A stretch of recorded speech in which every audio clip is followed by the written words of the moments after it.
Recording. Mhm.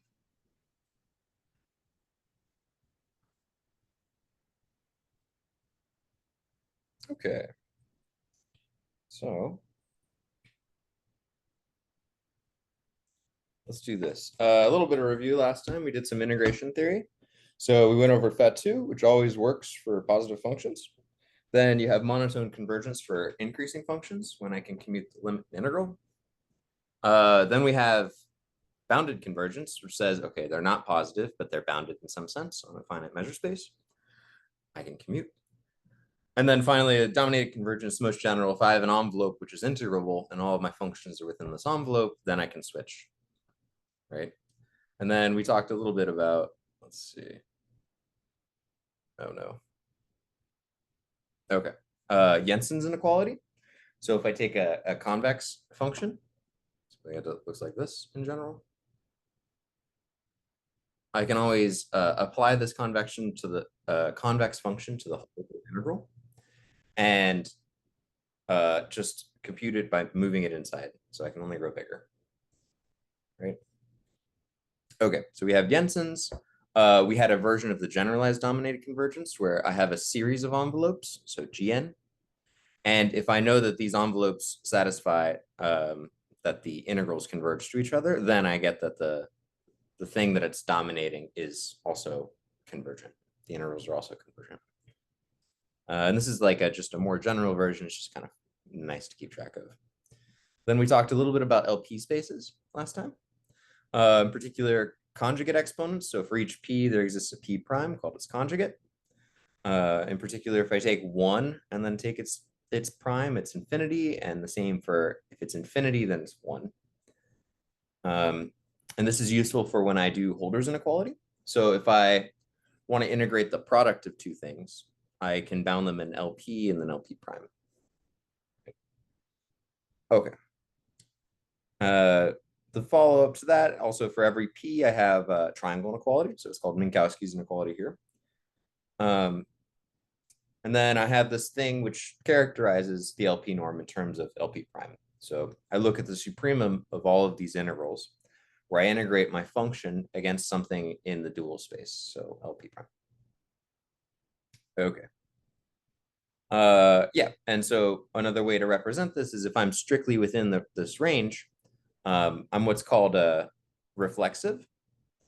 That doesn't actually matter here, but if I take the dual of linear functionals on this space, I can associate it naturally with LP prime.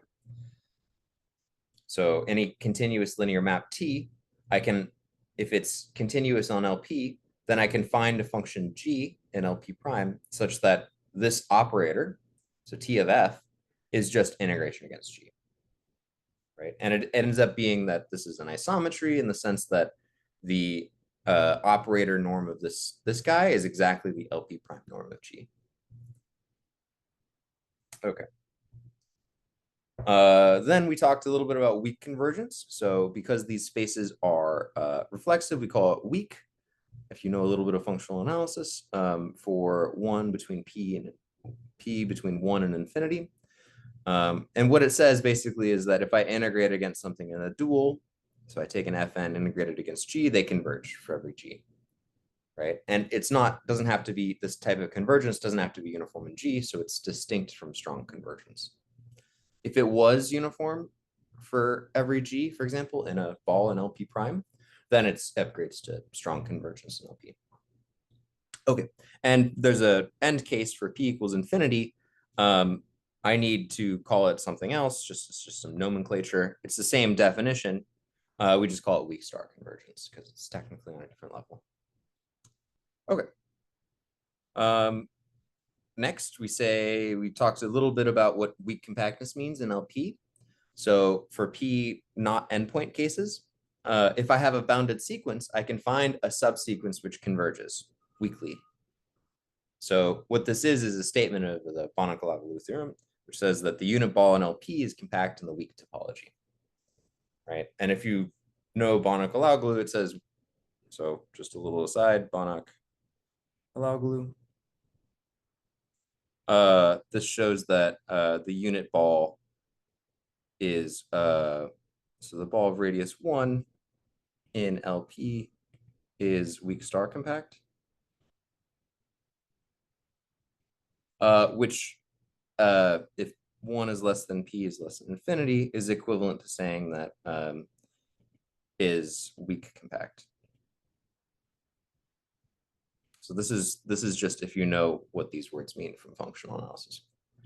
I'll talk a little bit about it at the end, but just as an aside. Okay, so we had some sort of compactness in LP spaces in a weak sense. And then we also define convolution. So if I have two functions in L1, I can define their convolution as being I product them against each other, but I slide one. So it's centered at x, and then I kind of slide it along and integrate it against the other function. And that gets me a function of x. Okay, and this defines an L1 function. You can check it defines lots of very nice things. If one of the functions is, for example, C infinity, the convolution is C infinity. Okay. Convolution, then we said, okay, L2 is special. It has a inner product, so it makes it a Hilbert space. And the inner product is defined like this, where the bar denotes if, for example, f and g are complex valued. This is just the complex conjugate. Okay. Then I think we stopped here last time, which was the definition of weak LP. So weak LP is obviously a weaker notion than LP. And it's defined by considering super level sets and then weighting them by some lambda to the power p. So by the level, for each level, I raise it to the pth power, and I count how many points of f are above this level. And if this is finite for every lambda, then I say my function is in weak LP. So as an example or an exercise, show f in, they usually call it LP infinity, RD. So this is weak LP. Or sometimes people call it WLP. There's a lot of different notations. But if I'm in this space, sorry, if I'm in LP, let's do this. So I want to show that if my function is in regular LP, RD, then f is in LP infinity, so weak LP. Okay, can anybody tell me how to do this? So take a function in LP. It's just Chebyshev's inequality applied to f to the pth power. Yeah. In essence, yeah. So let's go through it real slowly though. So I want to calculate this quantity, lambda to the p, right, times the measure of, I'm just gonna write f greater than or equal to lambda. Right, and I know by Chebyshev, actually, if I raise this thing to the pth power, this is still the same set, right? And now I can apply Chebyshev, which gets me a lambda to the p, and then this is a lambda to the p. So these guys cancel. Times the integral of f to the p, right? And so this is just f LP to the p. So simple inequality of Chebyshev, just the slight difference is I have to take a pth power here. Okay. Another exercise, so that was exercise 1, if you guys wanted to think about. So exercise 1, exercise 2 is show LP infinity is not equal to LP. So find something in weak LP that's not in strong LP. And I think that's one of the exercises that has been assigned in the prelims in the past. Okay, so I'll let you think about that for a little bit. While I pull up the, okay, are there any questions about this section we've talked about on like integration so far? Okay. So while you guys are thinking about this exercise, I'm gonna pull up some old prelim exam problems and just start doing a few of them. And open to suggestions for some of them.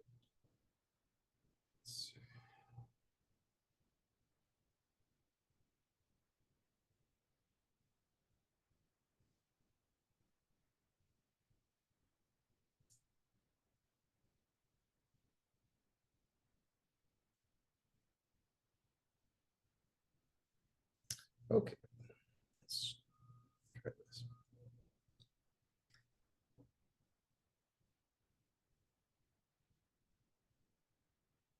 Okay. So first, let's maybe look at that exercise. Does anybody know a function f that's in LP, but not in LP? So weak LP, but not in strong LP. Well, let's just say it's on R. You can take f of x is equal to the absolute value of x to minus 1 over p. This looks correct to me. So let's try it. Okay. So how would I go about checking? So this is a good guess. If I'm in weak LP, I have to look at lambda positive and then look at the set, right? X to the negative 1 over p. Whoops. So this is this guy. It's just greater than or equal to lambda. And as a set, I can raise everything to the pth power. Sorry, I can multiply and divide. So I get lambda to the p is less than or equal to x. Sorry. X is, this is,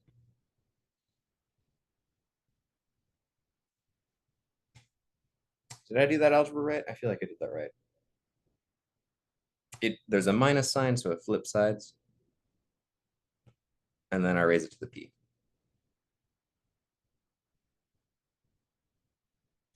Okay, so as a set, this is just in R,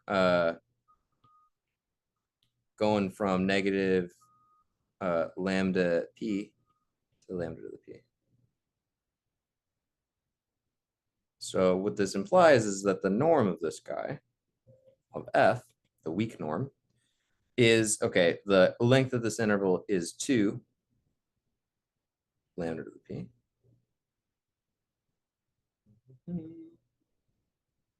Sorry, I think I got this backwards. So I raised this guy to the p. Yeah, it should be lambda to the minus p. I think it's lambda minus p here. Yeah. So there's but the length of the interval should be 2 times that, right? I'm just doing this. And then I had so this is that measure of that set, and then I had a lambda to the p. Just 2. Just find it. Okay. But okay, so now we have to check, is f not in LP? R. So how do we do that? Let's just look at the interval of f to the p. And you note that it's just, it looks like 1 over x. This is the harmonic series, right? Okay. So yeah, this actually is a very good example to keep in mind. Just for, if it comes up in the exam, this is pretty much one of the only things they'll ask. Is there a function that's in weak LP, but not in strong LP? Okay. So that was that exercise. Let's do something else. I think, so this is from last time. Yeah, let's try this problem, problem 2.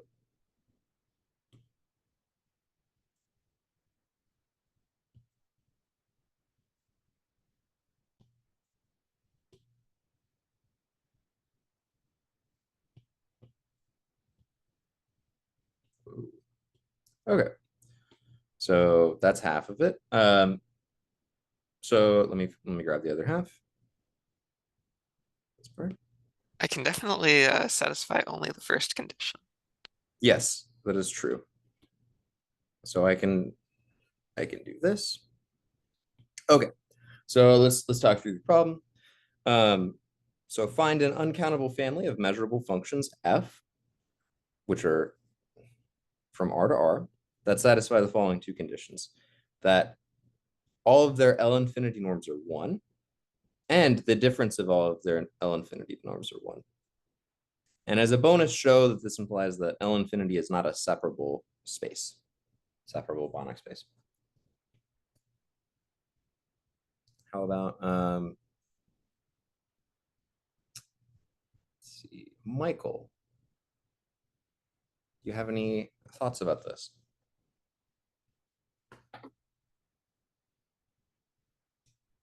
It's like a family of L infinity functions.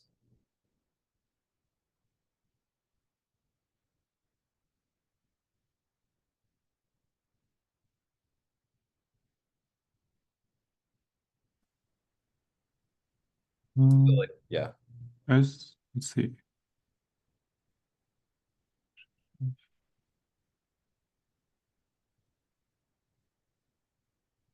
So what is, Huh? is there any, so this condition is fairly straightforward, right?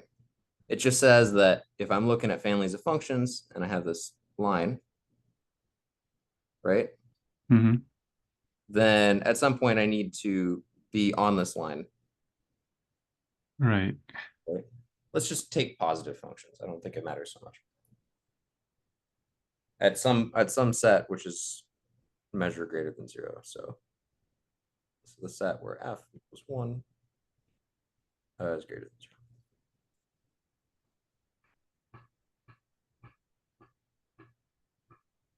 than 0. So for the second condition, right, I'm trying to find things such that if I subtract off 2 of these guys, I get 1 also. So what would be an example of this? Just to say this is the red color is one of my functions. It's just the characteristic function of it has L infinity norm 1.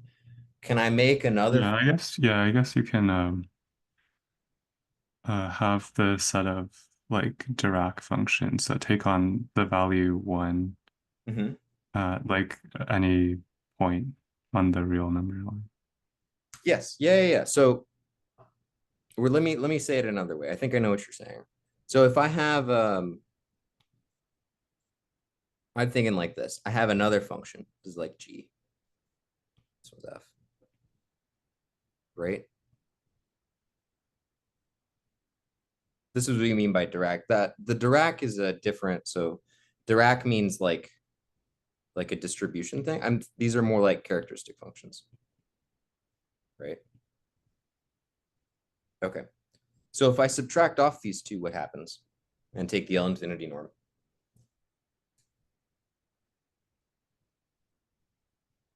Then it'd be 1. Yeah. Right, because one of them, it'll basically be, if it's F minus G, it'll be minus G down here, right? There'll be like a dot, dot, dot. And this is minus 1. So the function will be, it's -1 on this blue region, and then it's +1 on this red region. Okay. Okay, so what happens if these intervals oversect though? So let's say I take a function which does like this. So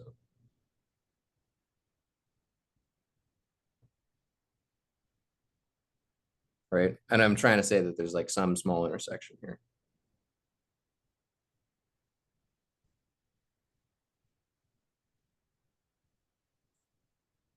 So, and let's call this H. So when I subtract off these two, like I look at F minus H, what's the L infinity norm should still be 1, right? Because on this region where I'm intersecting, it's 0, and I look at the difference. But it'll be 1 on this region and then -1 on this region, right? So it'll be around here to here.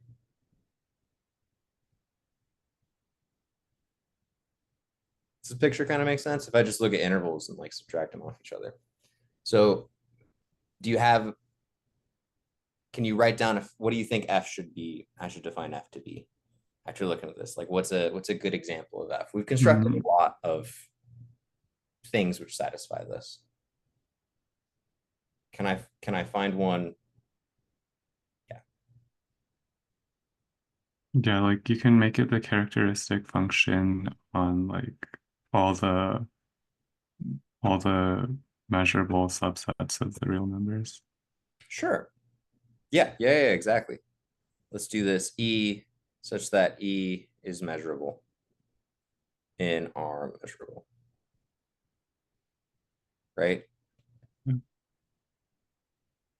I don't think this works because for part B though, because two measurable sets can have a symmetric difference of measure 0, even if they're distinct.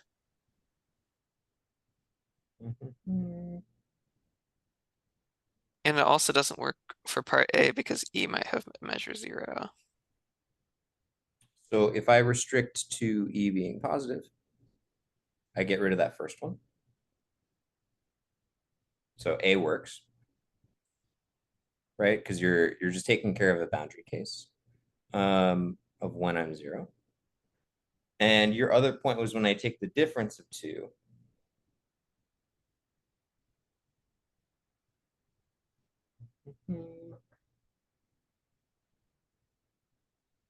So here's the claim that I have. If E does not equal, yeah. So you're saying this. Then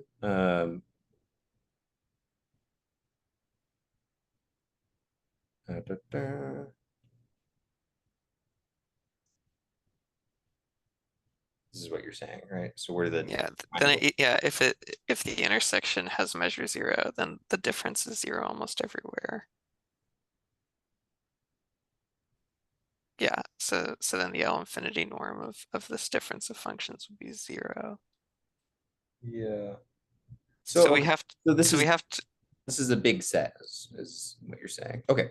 There's a quick fix to this, which is this is a huge set of things, right? This is a massive family.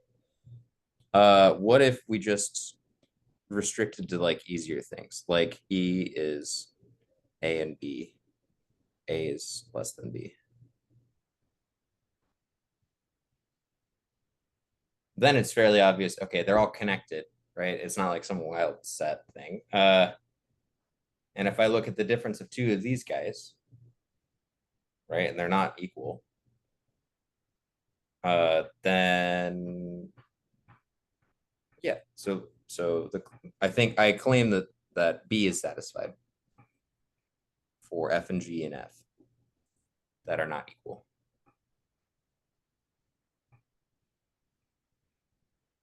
Okay. Does this make sense so far? I think I understand what you're saying with the symmetric difference thing. It could be complicated, but this works. Okay. Does anybody know how to show that that after I've constructed the set, L infinity is not separable? So let's pick Flavio. Do you have any suggestions on? Do you know? First of all, do you know what L infinity being separable means? I think you're muted. Like that there's a dense set and we want to show that there's none. So I'm not really sure how to go about it. I guess. So we start with, okay, let's give, when I'm thinking about things, I always want to give names to things. So if L infinity is separable, for example, then I can give names to stuff. Otherwise, it's very difficult. So I guess for the start, assume L infinity is separable. And then I have this set of things. So that means there exists an FK that is dense somehow, right? Such that for every G in L infinity, there exists K such that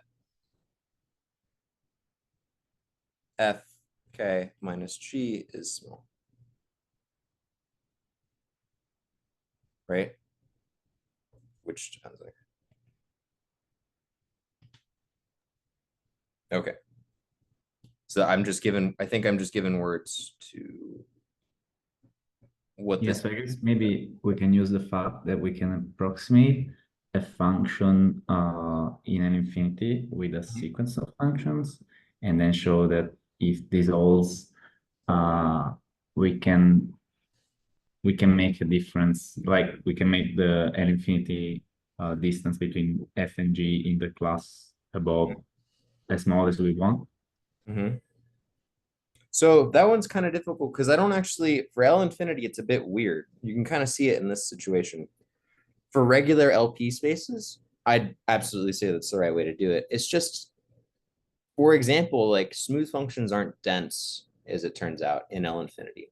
Because if I'm off by just a little bit, right, I immediately, as soon as I'm off by a little bit, I just, in any small measure sense, I'm immediately different norms, right? So, for example, let's take an A and a B really small, right? And then another like smaller interval to shift it along a little bit. The difference of those two guys is still going to be 1 in L infinity. But we still, you're right, we still have to use this condition. Like, this is the condition I'm trying to show is false. I think you can use the triangle inequality, right, by saying like that L infinity norm of fk minus fj is less than or equal to the L infinity norm of fk minus g plus the L infinity norm of Yes. So you're the other trying one. to show, so what was it, fk minus g? Minus fj. Minus fj, okay. Yeah. Is less than or equal to, and then I compare. This is what you're saying? Yeah. G minus fj. Let me think about this. Okay. But so the only thing I have to work with now, so these FKs are they're not related to this F. The idea is I somehow have to use this F. Right? So for this, I don't quite know how I'll get a contradiction. Because I have my goal is to show it's separable, so I assumed it wasn't separable. I wrote down what this means. And now I have to get a contradiction. But this kind of goes the right way because I can just show that these guys are. Yeah, well, I have a solution to this this problem that doesn't really involve this sequence notion at all. Sure. Let me think. I had an idea about how to do this, so I have a way. Yeah, well, what is your way? If you were to describe it quickly, yeah. So there's something that I've encountered in other areas of math called which has a stupid name, called the countable chain condition, which basically says in this context, but it doesn't deal with chains, it deals with anti-chains, which is why the name is stupid. But the condition is any family of disjoint open non-empty sets has to be countable. And if a space is separable, then it has to satisfy this condition, because if you have a family of disjoint open sets that's all non-empty, then for every one of these open sets, you can pick one of the elements of our dense countable set. And there's an issue with that somehow, because we're not talking about open sets in LP. I think you're thinking of open sets in this space. No, I'm talking about open sets. I'm talking about open sets in L infinity. I see. And so, but we can explicitly construct an uncountable family of disjoint open sets in L infinity. And what we do is for every F in this family, we take a ball of radius 1/2. And then we use this triangle inequality thing that Michael was talking about to show that no point can be in two of these sets, because it can't be I see what you're saying. Yeah, okay. And then because we have this uncountable family, if we had a dense countable subset, we could pick one element from the subset for every one of these uncountably many infinite sets. So we get an uncountable subset of a countable set, which isn't possible. Let me think. Okay, so I'm going to try and say it in another way, I think, which is probably the same. So if I have each f in the script f, let's call it G, and I draw a ball of radius by half, right, in LP, in L infinity. Then these guys are disjoint, right? So this is what you're saying, right? In LP, L infinity, if G does not equal G prime.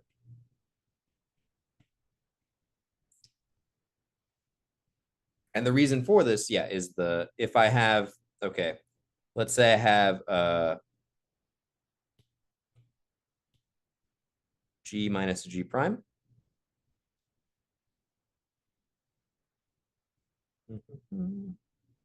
And I guess if I have something in the intersection, right?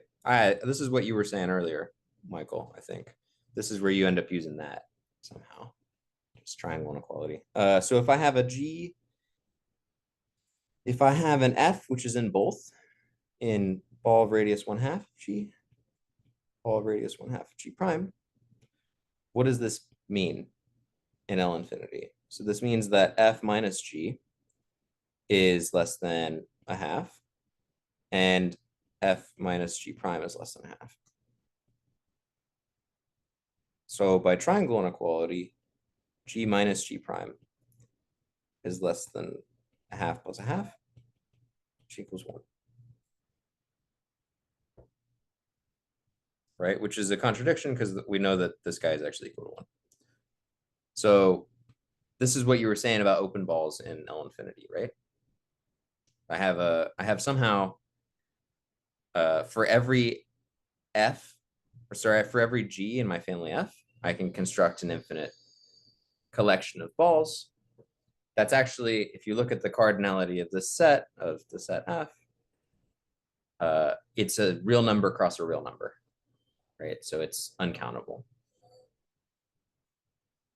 So what I've shown is, so this is by star. So there exists uncountable collection of open balls in L infinity that are disjoint. Okay, the way I was imagining it, I think your argument might be just saying it another way. If I have a separable space, that means that there are a countable number of balls that fill up my space in some sense, right? So for example, let's pick something that is, so I pigeonhole it, I think is the way I'm going to do it. So for each FK, right, I know that I'm close. I assume I'm separable, and I know I'm within an epsilon of something, right? So in particular, I know I'm in 1/2 of G for any G and F, right? So what this says is for every K, there exists a G such that, we'll call it GK, FK minus GK is less than 1/2. FK is in this ball.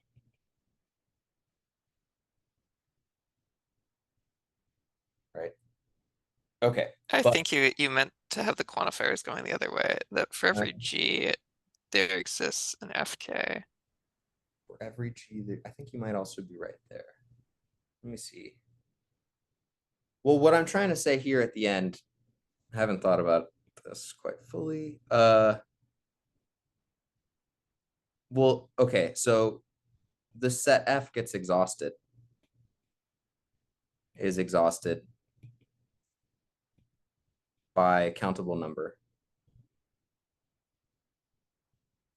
number of g's,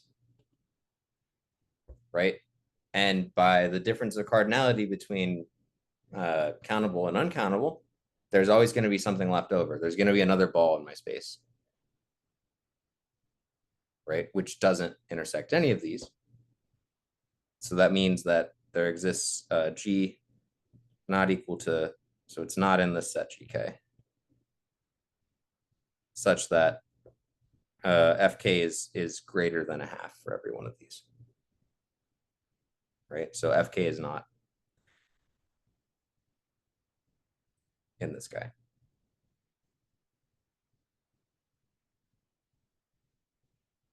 Right, so I can find a ball that isn't close to any of the FKs.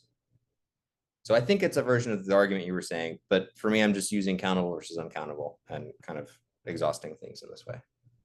Yeah, well, I think what you should say is there is at most one GK, because I don't see that you justified that there is actually a GK, but I do think, yeah, I think a slight modification of what Because you I wrote. have a bijection, so I've created a mapping from N into a uncountable set, right? And so there exists something, otherwise the cardinalities would be the same. So there would be a bijection between R and N, which does not exist. Right, right. The only thing that I think is a little bit off is that you say there has to be some GK where FK is in the ball, but I actually don't think that you've established Well, that. that's my assumption. No, but your assumption is that for every G, there is some FK that's in the ball. Whereas you're saying for every FK, there is some G's. So you've switched the quantifiers. I see what you're saying. Yeah, but just a small change makes everything work. So I think Yeah, you would still be okay. For every K, there exists a GK such that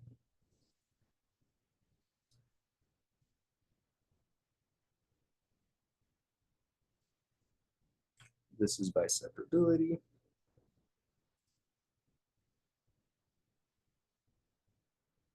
Okay, I'm just gonna leave it like this because this is the way I understand it. In essence, if I have this condition, this ends up being a general topological vector space condition. If I have an uncountable collection of open balls in LP that are disjoint, then I'm not separable as a space. And the quantifiers are confusing, but I believe this is generally the argument, or your argument with the mixed quantifiers. Okay. So that's question 2. So in particular, we know that L infinity is not separable. It behaves very differently than any other LP. That's all I want to say about that. Okay. Let's go through. I have time. I spent a lot of time on that one. Let's go through the next one. I'll go through 3.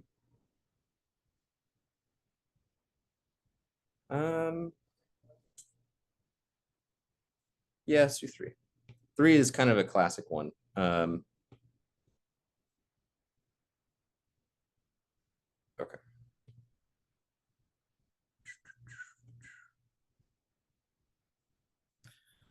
Okie dokie. So this is the statement. If I have one P and Q within the locally convex LP spaces with conjugate exponents, then F and G and LP are somehow form a bounded continuous map on Rn. So this guy, which is F of x minus y, G of y, dy for Rn, is bounded and continuous. Okay, so how would you show bounded? The first one. Let's do, yeah, whoever speaks first. Oh, holders inequality.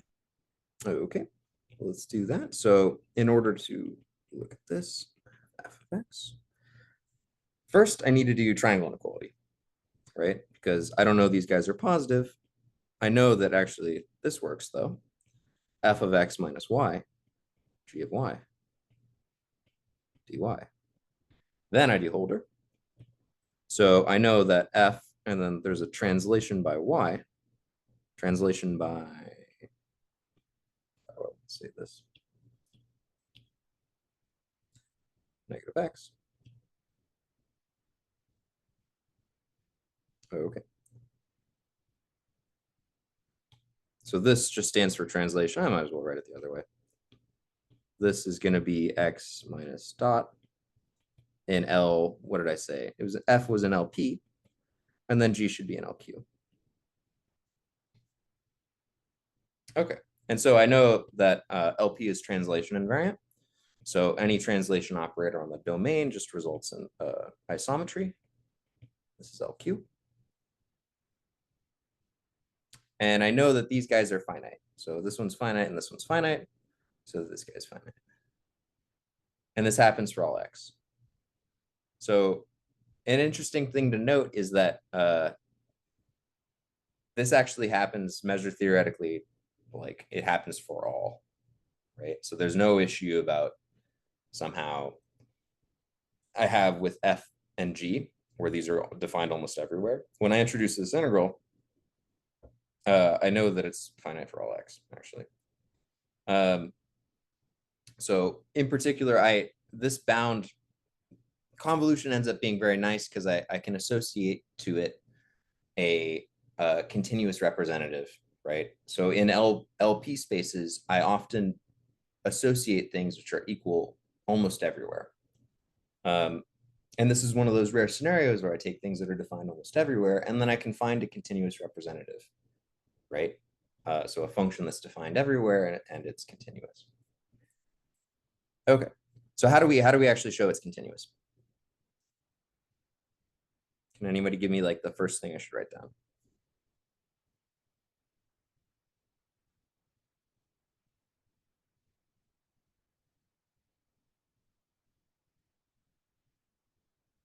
Right, the way I did it was really complicated when I worked this problem, so I would love to see a simpler way. Sure. So at heart, though, all I want to do is measure the variation of this convolution. So let's call it x and x prime. And this is just the absolute value of two functions. Now, what I'd like to do first is write this as the absolute value of the definitions, right? So this is going to be an f of x minus y. And this is going to be a g of y, dy, minus, this is going to be an f of x prime minus y, g of y, dy. But I know by linearity, this guy is going to be the integral of f of x minus y minus f of x prime minus y. And this is g of y, dy.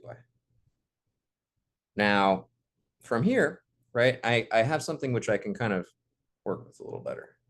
So let's just say, let's now just do Holder from here, right? So first I do triangle inequality. I get that this is the difference of f of x minus y minus f of x prime minus y, g of y, dy. And by Holder, I can take the LP and LP prime norms of these guys. So this guy is less than or equal to f, and I'm integrating dy, so it'll be x minus a dot minus f of x prime minus a dot. And this is going to be an LP, and then this is going to be G and LQ. Okay. Now, I'm hiding in this notation an integral, right? And if I make the substitution, for example, z equals, let's say x prime minus y, dz equals dy, at least in the Lebesgue sense. So what I can end up doing is just using change of variables to rewrite this expression as f of x, and then this should be x minus x prime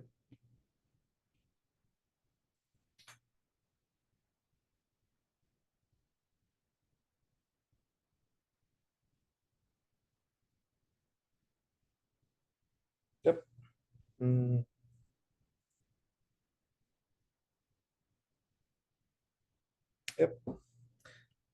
And this is an LP. Then G and LQ. Okay. So the idea, if we go all the way back, so I've estimated everything in terms of the difference between x and x prime. So I want to show that if x is close to x prime, this quantity is small. That's the definition of continuity. So how do I do that? So the one thing I want to, let's define something first. So if I take a h, f, x, I'm going to write this as f of h minus x.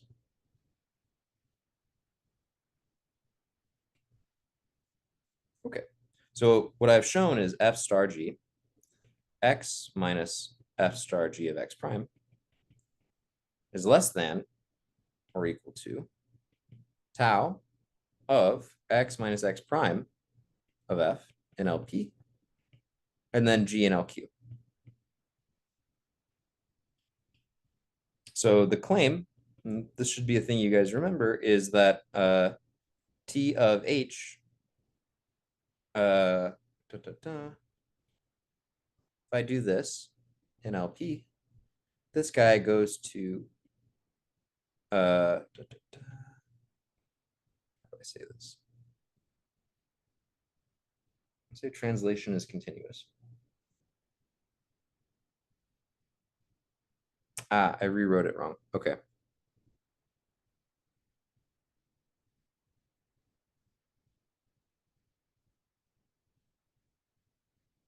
So I believe I might actually just leave it in this form, in all honesty.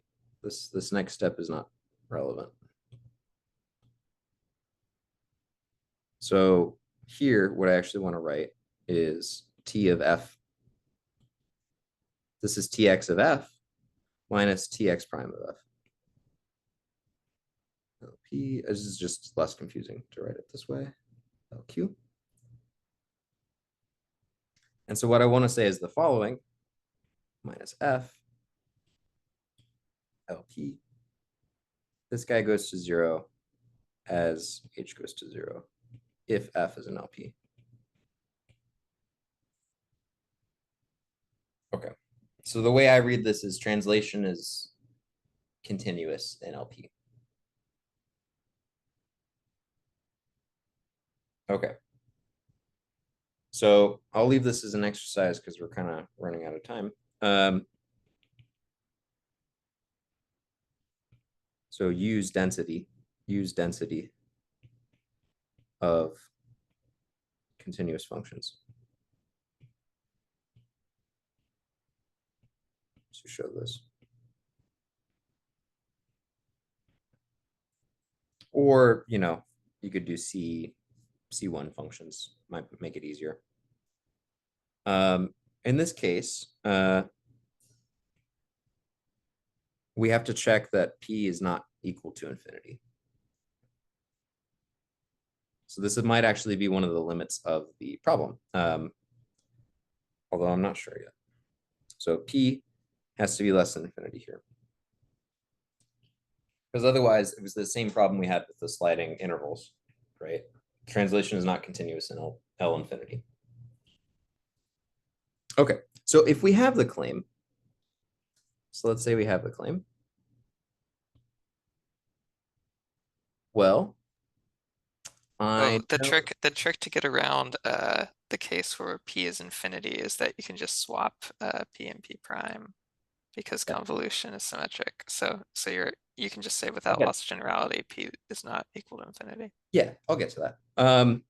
So yeah, in general, I miswrote what I had before about changing variables. It really should look something like this. So if I take an x, I take an f, and I shift it along by x, and then I subtract it by something where I've shifted it by x prime, right? That's really the same as if, because I'm integrating over the whole space, if I integrate, this guy is equal to t of x minus x prime minus f. This is the change of variables I was thinking of. I miswrote it before. Okay, So if I have this, then it becomes kind of clear, because I just use the claim to show continuity. So on the left-hand side, I have the difference of this function. On the right-hand side, I have something that I can make arbitrarily small, right? As I move x closer to x prime. Okay, and yes, for the other case, so if p is less than infinity, so this is p less than infinity, if p equals infinity, then q equals 1, right? Because they're conjugate exponents, and apply same argument to g, right? Because it's symmetric. Okay. So in general, what you have to do for here, all you have to do is satisfy, okay, I have holder, I get bounds. And in order to compare differences of things, I use linearity and holder. And at the end of the day, I get something which involves translations of f, and I'm measuring that difference in LP. So I get this bound. I can measure the difference in the actual function at the point x and x prime between this translation and LP. And because translation is continuous in LP, I know this whole thing is continuous. Okay, and yeah, there's this little subtle argument. This would maybe take a point off the exam, but not so bad. If you forgot to mention p has to be less than infinity, and then do the dual argument. Okay. Let's see. I think I have time for one more. We started a little late. Let me think. Aha. Okay, this one's kind of cute. I'm just gonna go run through it really fast. So 8 is very fun for me because it's somehow not super standard. Copy.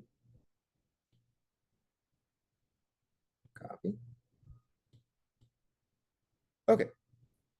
So 8 is this problem. So let's say I'm between 1 and infinity. P is between 1 and infinity, but not infinity. And I have a sequence in LP of fn's that converge to 0 in LP. Prove that I can find a subsequence that converges to 0 almost everywhere. So upgrade. There's always a plus and a minus to these things. You kind of have to. So the idea is upgrade LP convergence to convergence almost everywhere by sacrificing up to a subsequence.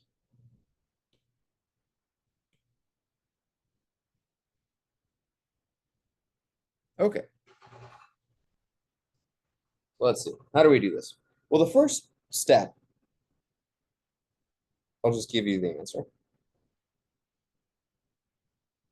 I have a sequence of fn's. I measure them like this. I know that this is going to be less than lambda to the minus p.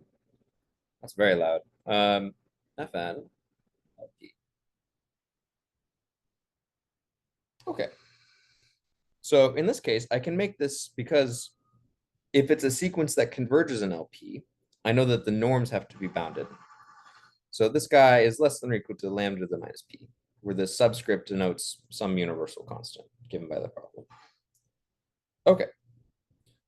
So what this means is I can pick an nk such that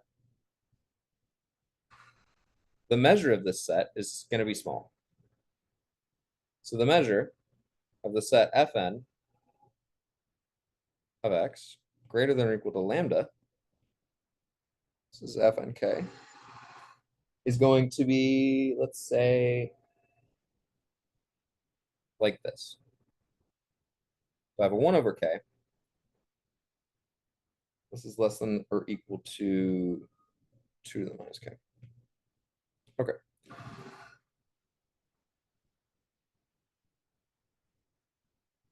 So what I'm doing is I'm saying, okay, I know that these guys are uniformly bounded. right? And I can take for any large enough, for any small enough one of these guys. Sorry, no, what am I doing? It's bounded, that's fine. This guy also goes to 0 as n goes to infinity. So in particular, if I look at k, if I look at lambda equal 1 over k, right? So I plug in a lambda equals 1 over k. I can always find an n big enough such that this guy is going to be small, no matter what. So it'll always win because they're distinct. Okay. In this case, I look at the set of this guy. So j equals 1 to infinity. K equals j to infinity of the set fn j x greater than or equal to 1 over j.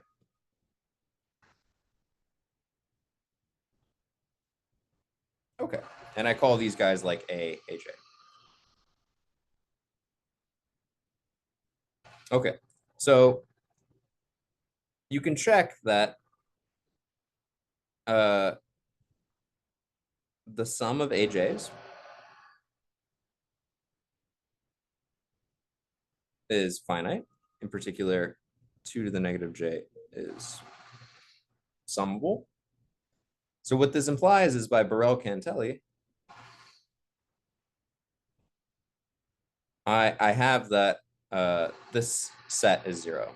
So this big set, which is going to be the lim sup, theoretical lim sup of AJ, j goes to infinity. The measure of the lim sup of AJ is finite. Okay. And as a quick check, you can show that X is in AJ. Sorry, this guy is 0. Is what Borel-Cantelli says. So X is going to be in this lim sup.